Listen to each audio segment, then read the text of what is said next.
What do you do on a Friday night?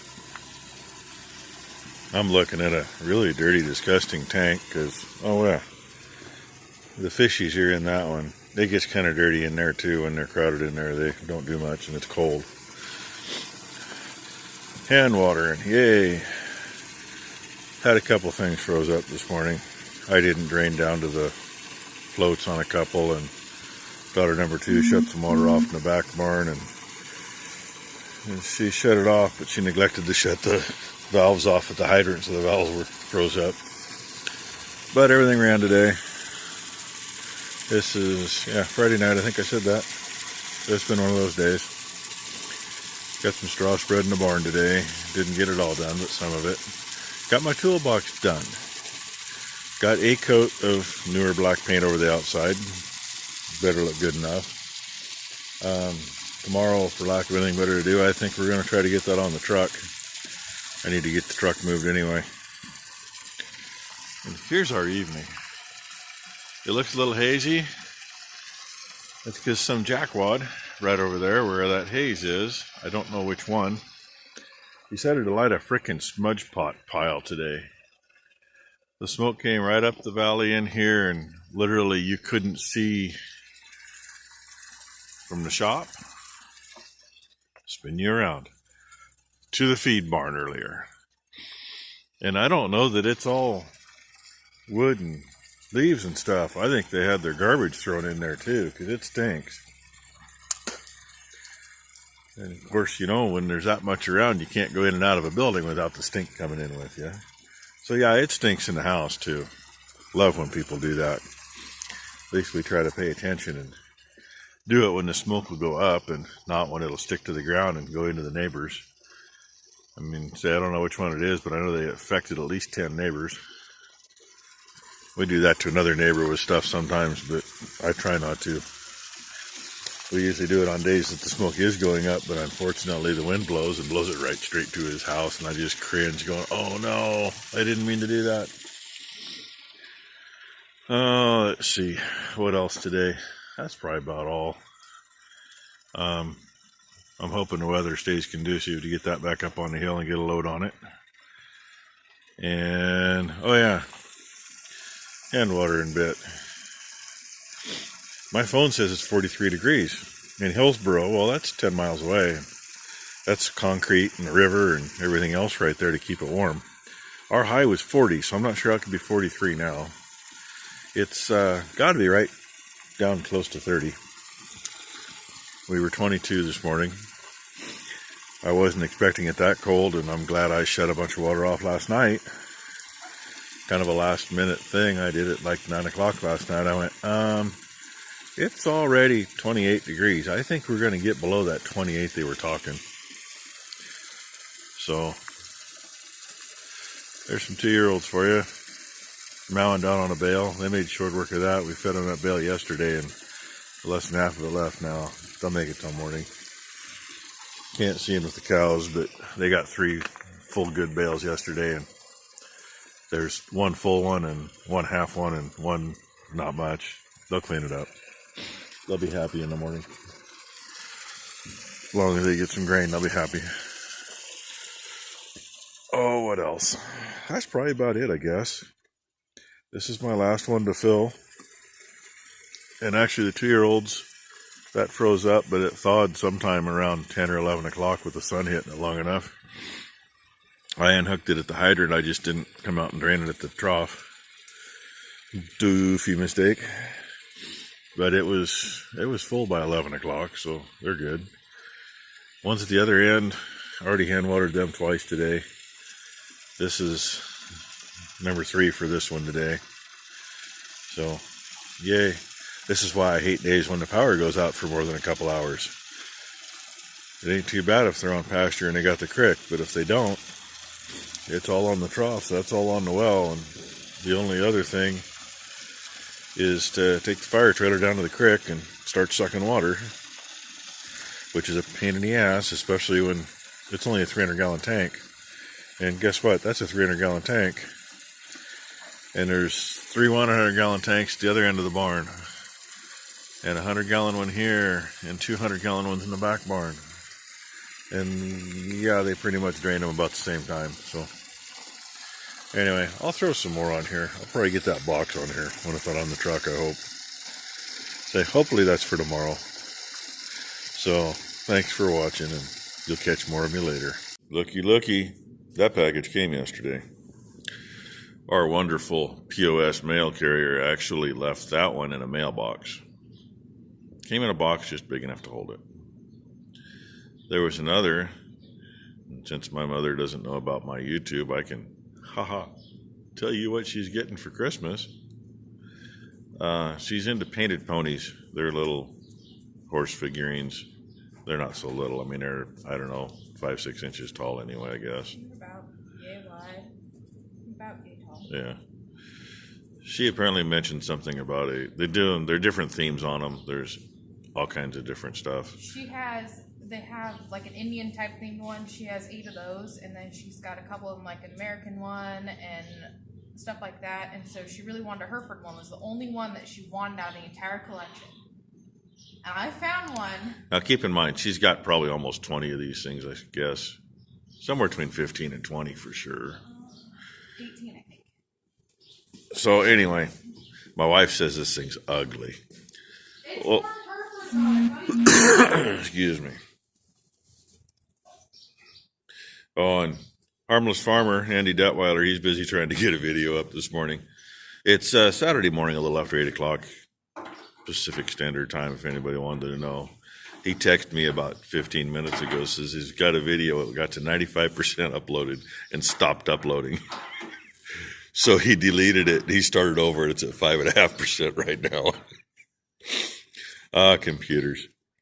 So maybe by the time I get done making this, I don't know if I probably won't get it on until lunch, but I might start before that. We'll see. Anyway, so this mail carrier, he doesn't bring packages down the driveway. He leaves them at the top of the driveway where we can't see them, but people on the road can. That I caught more than once trying to steal packages. There's been 3 times that number one here 5, is actually. okay. 2 I didn't know about.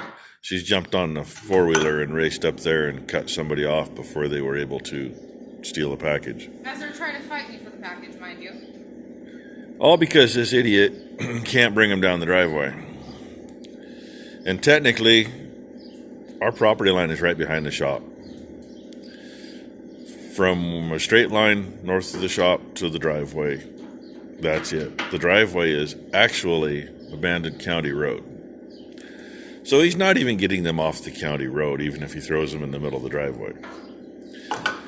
So yesterday he came down. Now Mom caught him last week. He actually came down and set one on the concrete in front of her house.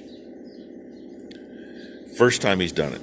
He's been called on the carpet too many times, I guess. So yesterday he actually came down, turned around right in front of her house on the concrete.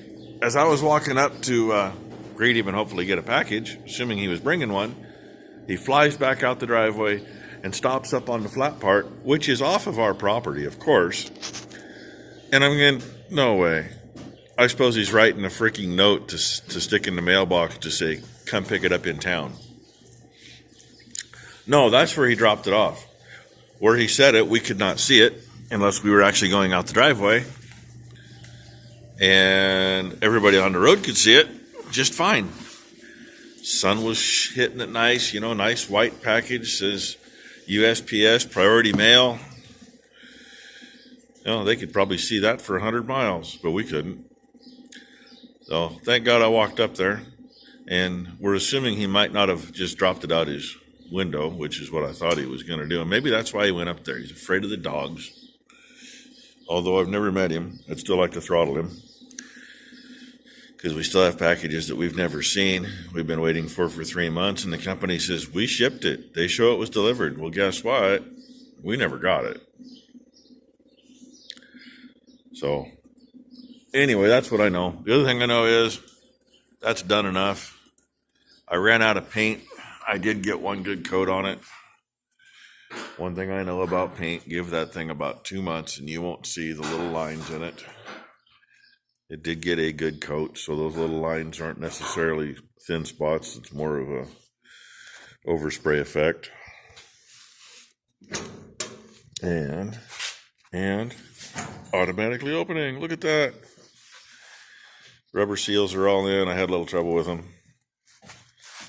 That corner I just bent and folded. I ended up cutting it out. I thought it was the top that was hanging up on the hinge at first, and this one it might have been because both hinges are a little different. So I cut the corner out and made it work. And this is attempt number 5 at this video. Don't look at the hole in it. It's the only way you're going to splash that in your eyes through that hole. Oh, it finally emptied? Yeah. Okay, it goes in the barrel. You know, typical rattle can. That was actually a can of silicone spray. So if we come over here and look at this, we take a peek right here. November. If we look in the bottom right corner, if we look right there, it doesn't say anything on that date. Today my father would have been 80 years old had he not passed away in June of 2018. And yeah, she's welling up a little bit. My last attempt at this video, when she got here this morning, she brought that up and started talking about what's in my last video. There's a hawk on a pole in he's on the pole in my last video. Since her grandfather's died and she's been working here full time, she gets followed by a hawk. Whether she's in a field or even here in the yard, the hawk gets pretty close, a lot closer than it's ever been. We worked cattle and the hawk was up on that pole or right outside where the alley and the chute are. Spent all day with us. I'll never forget that. Speak up. A couple months after he passed, we ran cows, and we both looked at each other, and I started crying, and he looked at me and he said, "What, is Grandma coming down the driveway?" He was coming down the driveway in his pickup, just like you always would have been. And his pickup's still totaled. It's still sitting here. Yeah, I'll never forget moving it either. It was. For moving that damn thing. It was parked here behind the shop for a while to get it out of the way, which is right next to the chute in the alley. And I think it was the first time we run cattle after he passed. I think it was when we weaned calves that year. Yep. Swear to God, he was sitting in it watching us. Seriously. So, today's one of those days. We still got stuff to do. Life goes on. It's just, you think about it. It's his second birthday without him. Ain't no different than anybody else. And number 1 decided it's time to change the flag. It's probably a good day for that, among a few other things we got to do. So, she's got that together. It better run. Now we got to get gas back in it. One of those cans is half full and the other one's full to the brim, so that ought to be fun. Oh, and back to other things on today. For you people on the metric system, we are 7 degrees or less. Mine is 7 or less this morning, I should say. I seen it was 20 degrees. Number 1 here says she saw it at 19, so everything should be good in the barns. Everything got shut off and drained last night. Oh yeah, the hummingbirds are upset because Grandma's out of town. She'll be back today. And I don't know. Kind of up there where the 2 roof lines change on her house. Yeah, that's where the hummingbird feeder is. And she puts a light out to keep it thawed. And there's 10 hummingbirds being very upset right now. And my phone's about to time out on this video. So, hey, like, subscribe, comment. And we'll catch you all later. Thanks for watching.